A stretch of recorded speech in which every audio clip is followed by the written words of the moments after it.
우리가 세상을 살면서 나를 향해서 비난하는 사람들, 특별히 내가 잘못한 것이 없는데 나를 가지고 수군거리거나 또 뒷담화를 하는 사람들, 어떻게 대하는 것이 좋을까? 특히 우리는 그리스도인들인데 신앙인으로서 이런 경우에 어떻게 대처하는 것이 신앙적인 자세인지, 이 점에 대해서 오늘 저는 하나님의 말씀과 함께 우리 자신들을 성숙한 지경으로 이끄는 말씀으로 삼아 보고자 합니다. 구약성경 잠언서에 보면은 이런 말씀이 있습니다. 잠언 18장 8절 말씀입니다만은, 남의 말하기를 좋아하는 자의 말은 별식과 같다. 바로 별식과 같아서 뱃속 깊은 데로 내려가느니라. 이걸 세번역에서는 어떻게 번역을 했느냐 하면은, 헐뜯기를 잘하는 사람의 말은 맛있는 음식과 같아서 뱃속 깊은 데로 내려간다. 또 공동번역에서는 고자질을 하는 말은 맛난 음식과 같아 뱃속 깊이 들어간다. 이게 별식과 같다, 맛난 음식과 같다, 이제 그런 표현을 사용을 합니다. 마치 에서가 사냥터에서 돌아와 가지고 집에 오니까 배는 고픈데 동생 야곱이 맛있는 냄새가 나는 죽을 끓이고 있을 때에 장작거나 그것을 바꾸어서 팔아 먹었습니다만은, 이 별식이라고 하는 맛있는 음식, 이거는 우리 인간들을 심각하게 유혹하는 것 중에 아주 으뜸되는 것이라고 볼 수가 있겠습니다. 이것이 얼마나 큰 유혹인가 하는 것. 근데 실은 이 맛을 느낀다라고 하는 것은 우리의 그 감각기관 중에 혀가 가지고 있는 그런 느낌이거든요. 그러니까 음식을 여러분들이 드실 때, 야, 맛이 있다, 맛이 없다, 그 판단은 혀가 또 뇌를 통해서 하는 것이죠. 그러니까 이게 입안에서 음식을 이렇게 잘게 씹는 동안만 그 음식의 맛을 느끼는 것이지, 목구멍을 쑥 넘어가가지고 뱃속으로 들어가면은 그 음식이 맛있는 것인지 맛없는 것인지 구별이 안 되는 거예요. 그냥 배가 채워지는 것, 포만감 정도 느끼는 것이지, 하여튼 그 몇 초 동안 입안에서 느껴지는 그 느낌, 이거에 대한 유혹이 우리 인간이 가지게 되는 유혹 중에 아주 큰 유혹이라. 예수님이 광야에서 시험을 받으실 때에도 먹는 것 가지고 이 마귀가 유혹하는 것, 그건 당연히 있을 수밖에 없는 그런 현상이라고 볼 수가 있겠습니다. 얼마나 이게 큰 유혹인지 성인 중에 성인인 그 어거스틴이라고 하는 분을 잘 아시지 않습니까? 어거스틴이 젊은 시절에 매우 방탕한 삶을 살았던 사람이에요. 그러니까 뭐 우리식으로 말하면 바람도 많이 피웠던 사람이에요. 근데 그가 이제 성인의 길에 들어서면서, 신앙의 길에 들어서면서, 물론 어머니 모니카의 기도가 굉장히 크게 작동을 합니다만은, 그가 이렇게 신앙의 길로 들어서고 또 성인의 길에 들어서면서 다른 것들은 다 정리하고 또 끊어냅니다. 심지어는 여자에 대한 생각들도 끊어냈어요. 그런데 이 어거스틴의 글 가운데 보면은 그가 성인이면서도 끊어내지 못하는 그런 유혹 중에 하나가 바로 이 식욕이에요. 식욕, 탐식, 맛있는 것에 대한, 음식에 대한 이 욕구, 이것이 어거스틴을 괴롭혔던 인간의 근본적인 욕구 중에 하나로 그렇게 기록에 남아 있을 정도로, 그게 이 식욕, 별식에 대한 욕심이 우리 인간들은 대단하다, 그렇게 보는 것이죠. 어쨌든 잠언서에 기록된 것처럼 이 별식, 맛난 음식은 우리의 뱃속에서 끌어당기는 힘이 강한 거예요. 혀의 감각도 감각이지만 뱃속에서 끌어당기는. 그런데 잠언서를 보니까 이건 일종의 비유였습니다만은, 이렇게 별식처럼 우리의 뱃속에서 끌어당기는 힘이 있고 대단한 유혹거리로 그렇게 거명되는 것이 뭐냐 하면은 남의 말 하는 것이다, 그렇게 잠언에서 기록을 해 두었습니다. 우리가 흔히 하는 말이, 그래서 말은 해야 맛이고 고기는 씹어야 맛이다, 이제 그렇게도 이야기를 하는 것 같습니다. 말을 하는데 그 중에서도 내 얘기가 아니고 다른 사람에 관한 말을 하는 그것이 별식 것 같다는 것이죠. 뱃속으로 들어간다. 이와 같이 남의 말 하는 것이 얼마나 강한 매력을 가지고 있는지 드러내는 표현입니다. 잠언의 기록뿐만 아니라 서양인이나 동양인이나 옛사람이나 지금 사람이나 정도의 차이는 있지만은 누구나가 다 여기 계신 여러분들도 이런 현상은 다 경험을 지금도 하고 있는 현상이라고 보여집니다. 근데 우리들이 참 조심해야 될 것은 이렇게 남의 말 하는 것이 좋은 이야기, 긍정적인 이야기 속에서는 별로 잘 안 나와요. 부정적이고 비난하고 욕하는 그런 대화 속에서 남의 이야기는 마치 주전부리처럼 그렇게 씹히고 또 씹히는 중요한 내용이 되고 있다라고 하는 것이죠. 중국의 장자라고 하는 분이 이런 말을 남겨놓습니다. 엄미시유상이라. 의미가 뭐냐 하면은 말이라고 하는 것은 사물에 따라서 나오는 것인데 그건 일정한 것이 없다. 그래서 이 장자라고 하는 분은 이 사람의 입으로부터 나오는 이 말을 별로 신뢰할 만한 것이 못 된다라고 판단을 했던 것 같습니다. 그래서 엄미시유상이라. 이것은 어쩌면은 우리 동양권 사상이라고 볼 수도 있겠습니다. 말이 필요 없다, 쓸데없다 그런 의미라기보다도 근본적으로 말이 가지고 있는 이 한계를 뛰어넘는 데에 우리 동양 사상의 특징이 있다라고 서양 사상과 비교를 할 만한 그런 이야기가 되겠습니다. 그래서 우리는 침묵은 금이다라고 하는 그런 말을 즐겨 사용하기도 합니다. 철학자인 파스칼이 이런 말을 남겨놓았습니다. 서로에 대해서 어떻게 말하는지 내가 알게 된다면 사람이라면 누구든지 4명 이상의 친구를 가지지 못할 것이다. 어떤 사람들이 나에 대해서 무슨 말을 하는지를 알게 된다면 누구든지 4명 이상의 친구가 있을 수 없다 하는 그런 이야기죠. 이것은 역시 우리 사람들이 어떤 사람하고 대화를 할 때 가면을 쓰고 대화를 하고 또 다른 사람하고 이 사람에 대해서 이야기할 때는 가면을 벗어버리고 속내를 드러내고 인간이 가지고 있는 페르소나를 지적한 그런 말이라고 생각을 해봅니다. 겉과 속이 다르다고 하는 의미이죠. 내 앞에서 하는 말과 또 다른 사람 앞에서 나에 대해서 하는 말, 그 내용이 다르고 또 평가하는 그 내용이 다르다 하는 그런 개념으로 이야기되고 있는 파스칼의 말이라고 보여집니다. 이런 것들이 뭉쳐가지고 소문이 되는 것이죠. 누군가에게 악을 행하는 것 처음에 굉장히 힘든 일입니다. 나쁜 소리 하는 것 힘든 일이에요.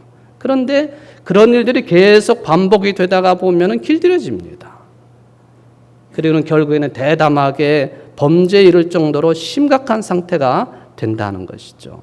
바늘도둑이 소도둑 되는 것 똑같은 이야기입니다. 그리고는 회개하지 아니하고 잘못을 뉘우치지 아니하고 그런 일을 계속하게 되면 그 사람은 그런 경향성을 가진 사람이에요. 그게 굳어져 버리는 거예요. 그 자신으로 끝나지 아니하고 자녀들까지도 그게 넘어가게 되어 있습니다. 그러므로 이웃에 대해서 다른 사람에 대해서 물고 뜯고 하는 일, 이걸 마치 타고난 역사적인 사명처럼 그렇게 살아가는 사람들이 탄생하게 되는 것이죠. 참 불행스러운 것은 그렇게 남의 말 하는 것이나 뒷담화를 하는 것, 그렇게 하는 사람 자신의 영혼과 마음이 제일 먼저 더럽혀진다라고 하는 것, 이걸 모른다고 하는 것이 참 불행한 일이라고 보여집니다. 이런 사람 가운데 좋은 신앙 영성을 소유한 사람 거의 없습니다. 아무리 귀로는 귀한 은혜의 말씀을 들어도 그 은혜의 말씀을 머리로 새기고 또 기억하고 가슴으로 새기고 몸으로 살아가고 그러기 전에 이게 머리로 올라가기 전에 이미 입으로 다 쏟아내버리는 그런 우를 범하기 때문에 그런 것이에요. 그러니 어찌 좋은 신앙적인 영성 가질 수가 있겠습니까? 그 삶이 거룩해질 수가 없는 것이죠. 우리 신앙인들은 그렇게 살아서는 안 되는 존재들이지요. 한 입으로 하나님을 찬양하고 복음을 전하는 도구가 되는 것이 마땅한 것인데 어찌 성경 말씀처럼 한 입으로 쓴물을 동시에 낼 수가 있겠느냐. 프란체스코 교황이 요새 그냥 책들을 많이 내놓고 있는데 사실 읽어봐도 별 뾰족한 내용들이 있는 것은 아닙니다만은 그 요새 쏟아져 나오는 책 중에 하나 책 제목이 이런 제목이 있어요. 뒷담화만 하지 않아도 성인이 된다. 뒷담화, 남을 비난하거나 욕하거나 이런 말만 하지 않아도 성인이 된다. 의미 있는 충고라고 보여집니다. 물론 우리가 성인이 되기까지 노력하는 사람은 아니라 할지라도 하나님의 평범한 자녀답게 잘 살아가야 되겠는데 그 구체성 중에 하나가 바로 이런 부분에 놓여 있다라고 하는 것을 깨닫게 됩니다. 구약의 예언자 중에 눈물의 예언자인 예레미야가 있지 않습니까? 이분은 마치 그때 당시에 마녀 사냥을 당하는 것처럼 집단적으로 따돌림을 당했던 예언자였습니다. 예레미야서 20장 10절에 보면은 이게 세번역 개정판으로 제가 읽어드립니다만은 그 상황이 이렇게 기록이 되어 있습니다. 수많은 사람이 이렇게 수군거리는 소리를 나는 들었습니다. 그러니까 사람들이 예레미야에 대해서 하는 얘기를 수군거리는 얘기를 그가 직접 들은 거예요. 예레미야가 겁에 질려 있다. 너희는 그를 고발하여라. 우리도 그를 고발하겠다 합니다. 나와 친하던 사람들도 모두 내가 넘어지기만을 기다립니다. 혹시 그가 실수를 하기라도 하면 우리가 그를 덮치고 그에게 보복을 하자 합니다. 그러니까 주변 사람들이 친한 사람들조차도 예레미야가 넘어지기만을 실수하기만을 그러면 그때 가서 덮치고 보복하고 죽여버리자. 수군거리는 소리, 뒷담화 이것을 예레미야가 직접 들었다 하는 것이죠. 얼마나 겁에 질리는 이야기입니까? 자기를 죽이려고 하는 사람들에 대한 이야기이긴. 공동번역 성경에는 겁에 질려 있는 이 표현을 저자야말로 사면초가다 그렇게 번역을 해놓았습니다. 평소에 가깝게 지냈던 사람들도 선지자가 망하기를 원했습니다. 이거는 분명한 집단적인 따돌림이지요. 여기 이제 공동번역에 사면초가라고 번역이 되어 있는 그 표현이 재미가 있는데요.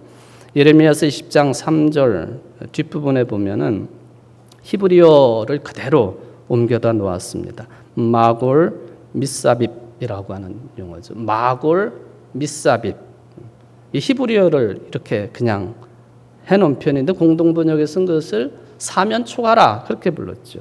이게 바로 예레미야 당시 별명이었어요. 저자야말로 사면초가다. 하나님의 공의를 선포하고 정의를 선포하지만 우리가 들을 줄 아느냐? 때만 되기만 하면 너를 우리가 어떻게 할 것이다. 너는 사면초가야. 그게 예레미야의 별명이었습니다. 이 정도로 그가 아주 어려운 공경 속에 놓여 있었습니다. 사람들이 예레미야가 지나가면 저기 저 늙은 마골 밉사빕이 지나간다. 그렇게 말할 정도로 예레미야의 환경이 그랬습니다. 왜 그런 지경이 되었느냐? 당연히 그가 하나님의 사람으로 하나님의 공의로운 말씀을 선언했기 때문에 나타나는 현상이었습니다.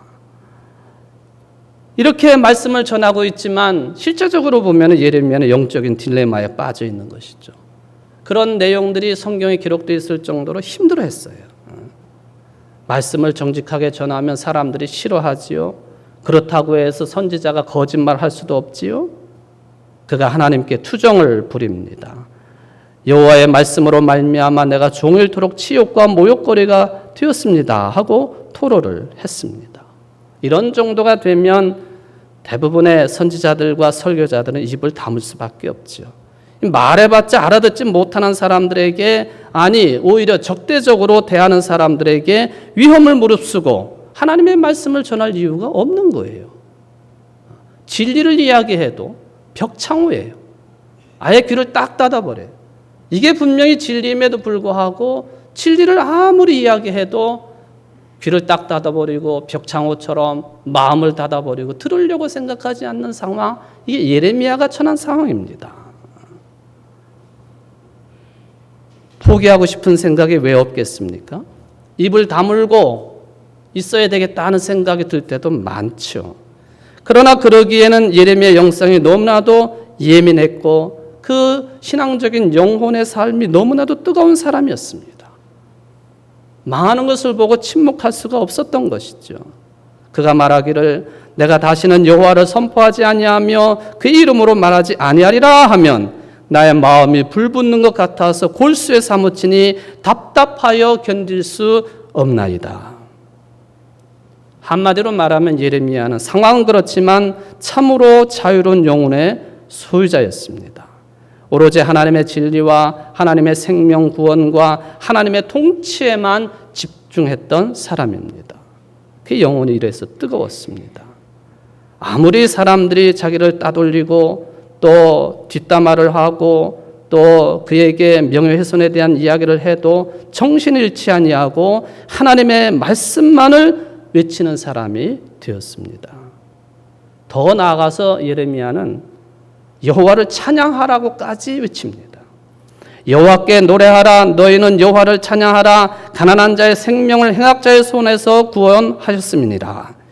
힘들고 지칠 때 포기하는 게 아니라 오히려 맡겨진 하늘 사명을 더 열심히 감당하고 더군다나 하나님을 찬양하면서 감당하라. 이게 예레미야가 오늘날 우리에게 주시는 교훈이라고 보여집니다.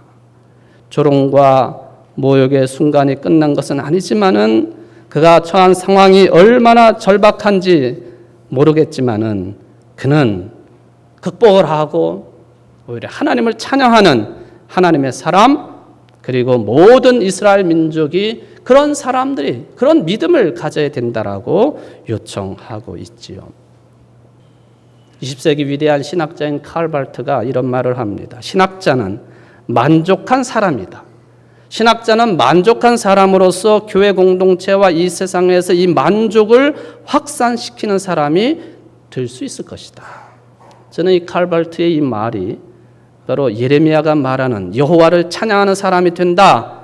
하나님 안에서 만족한 사람이 될 수 있는 길, 그것과 똑같은 표현이라고 생각을 합니다. 만족할 수 있는 사람만이 하나님을 찬양할 수 있고 또 그 중심에는 기쁨이 자리할 수 있기 때문에 그렇습니다. 오늘 이사야 본문 말씀을 읽어드렸습니다마는 조금 차원은 다르지만 이사야 예언자도 비슷한 신앙인이었습니다. 그가 오늘 말씀을 합니다. 너희는 여호와를 만날 만할 때 찾으라. 가까이 계실 때 부르라. 이 말씀을 여러분들이 어떻게 받아들이냐에 따라서 여러분들의 신앙 수준이 달라질 수 있습니다. 신앙에도 반드시 수준이 있기 때문에 그런 것이죠. 너희는 여호와를 만날 만할 때 찾으라. 가까이 계실 때 부르라. 도대체 그때 상황이 어떤 상황인데 하나님을 찾으라, 하나님을 부르라 하고 권면을 할 수 있었느냐 하는 것이죠. 바벨론 포로 생활 수십 년째 되는 때입니다. 어떤 사람들은 하나님이 없다 하고 하나님을 잊어버리고 이 바벨론 사람들의 신을 섬기거나 어떤 사람들은 이 바벨론의 문화에 완전히 매혹당해가지고 거기에 푹 빠져 살아가는 사람들이 대부분인 그 시절에 이사야는 다른 측면을 본 것이에요. 이럴 때 포기하고 힘들다고 민족적인 신앙적인 자긍심을 버리고 지낼 것이냐? 그렇게 살 수도 있지만 내가 보기에는 다르다 하는 것이죠. 바로 지금이 여호와를 만날 만한 때이고 여호와께서 가까이 계실 때니 그를 찾고 그를 부를 때다. 이게 이사야의 판단입니다. 이스라엘 백성들이 바벨론의 무지막지한 힘에 압제를 당하고 힘들어할 때 다 포기할 수 있겠죠. 대부분이 그렇게 생각했습니다. 그런데 이사야 예언자는 말씀을 합니다. 바로 이때가 여호와 하나님을 찾고 부를 때다. 하나님이 가까이 계시니 찾고 불러라. 이러니까 선지자고 예언자이지요. 이사야가 본 것은 겉으로 드러난 어떤 현상이 아니라 더 근본적인 것을 본 것입니다만은 잘 살고 잘 먹고 경제적인 부흥을 이야기하고 할 수 있습니다만 그것보다도 더 근본적인 것은 너희들의 영혼의 위기에 놓여 있으니 하나님을 찾고 하나님을 부르라 하는 것입니다. 이스라엘 백성들이 어떤 상태에 놓여 있었을까? 긴 설명이 필요 없는 것이죠. 오늘날도 이 시대 정신과 신앙 행태가 왜 잘못인지를 사람들이 인식하지 못합니다. 오늘 본문에 있는 것처럼 그렇기 때문에 양식 아닌 것을 위해 은을 달아주고 배부르게 하지 못할 것을 위해 수고하고 있습니다. 그게 아니다 선언한 게 이사야고 예언자들입니다. 바로 선지자들이 선포하고 있는 여호와 하나님께 대한 신앙의 전통과 남은 자들의 믿음 위에 서 있어야 하는 신앙을 선포한 게 여호와 하나님을 찾고 부르라 하는 것입니다. 물론 어려운 일일 수도 있습니다. 우리의 생각과 다른 하나님의 생각과 뜻이 무엇인지를 깊이 생각하고 마음에 두고 삶으로 영위하라 하는 요청입니다. 하나님을 찾고 하나님을 부르라고 하는 게 그런 뜻이에요. 내 경험과 알량한 지식에 따른 그래서 상식적으로 알고 있는 기존 질서에 길들여지지 말라 하는 요청입니다. 저들에게 우선적으로 필요한 것이 바로 믿음의 전통을 회복하는 것이 핵심이기 때문에 그렇습니다. 하나님을 통한 생명의 깊이를 알게 되면 바벨론으로부터 자유로워지는 것 시간 문제지요. 그러기에 이사야는 여호와를 찾고 부르라고 외치고 있습니다. 이 말씀은 오늘날 여러분들에게 똑같이 살아계신 하나님의 말씀인 줄 믿습니다. 어떤 상황 속에서도 여호와 하나님을 찾고 불러야 된다. 그게 바로 사는 길이고 생명을 얻는 길이기 때문에 그렇습니다. 너희는 귀를 기울이고 내게로 나와 들으라. 그리하면 너희 영혼이 살리라. 영혼이 산다고 하는 것이 무슨 뜻입니까? 이 세상의 모든 수고로부터 완전히 자유로워진다고 하는 뜻이지요. 여호와 하나님만을 통해서 얻을 수 있는 원천적인 자유와 생명을 얻는다고 하는 말씀입니다. 그리고 그것이 곧 구원입니다. 이사야 이 말씀은 예수 그리스도를 통해서 완전하게 이루어졌습니다. 예수님이 요청하십니다. 수고하고 무거운 짐 자들아 다 내게로 오라. 내가 너희를 쉬게 하리라. 내 멍에는 쉽고 내 집은 가벼움이라. 참으로 놀라운 선언, 구원의 선포이지요. 예수님을 통해서 우리는 세상의 모든 짐으로부터, 수고로부터, 부담으로부터 자유로워지는 사람이 되어야 됩니다. 율법으로부터, 도덕적인 법으로부터, 업적의 의로부터, 모든 바벨론의 질서로부터, 힘들고 어려울 때 원망하거나 이웃에게 피해를 주는 험한 말을 하고 싶은 유혹으로부터, 궁극적으로는 죽음으로부터 자유를 그리스도 안에서 얻을 수 있다는 선언이기 때문에 그렇습니다. 교회 생활, 신앙 생활의 본질이 뭡니까? 남의 말하고 험담하고 야유하는 것이 본질입니까? 아니지요. 교회 생활, 신앙 생활은 하나님을 찾고 부르는 것에 집중하는 것이 신앙 생활이고 교회 생활입니다. 우리들이 쓸모없는 일에 시간과 정력을 낭비하지 말아야 됩니다. 신앙의 본질을 되찾아야 될 때가 왔다 하는 것이죠. 사랑하는 성도 여러분, 우리가 어느 때나 다 마찬가지입니다만은 지금이 어느 때인가 이사야가 말한 것처럼 다른 말을 하거나 한눈 팔 때가 아닙니다. 지금은 여호와 하나님을 찾고 부를 때입니다. 그렇게 해서 바벨론과 같은 현대 생활에 우리의 마음과 영혼을 빼앗긴 모든 목마른 현대인들이 여호와 하나님 앞에 나와야 될 때입니다. 예수 그리스도께 나와야 될 때입니다. 와서 하나님을 찾고 부르고 배워야 되고 진심으로 믿어야 될 때입니다. 교회 생활에 이 믿음이 없이는 무엇이 본질이겠습니까? 여호와 하나님 앞에 나와 그를 찾고 부르고 배우고 진심으로 믿을 때에만 여러분의 영혼이 잘 되어서 범사가 잘 되고 강건해진다라고 하는 요한 3서 2절 말씀이 여러분들을 통해서 성취가 될 것입니다. 이 신앙으로 의지하며 살아가는 여기 모인 모든 성도들이 되시기를 주의 이름으로 축원을 드립니다.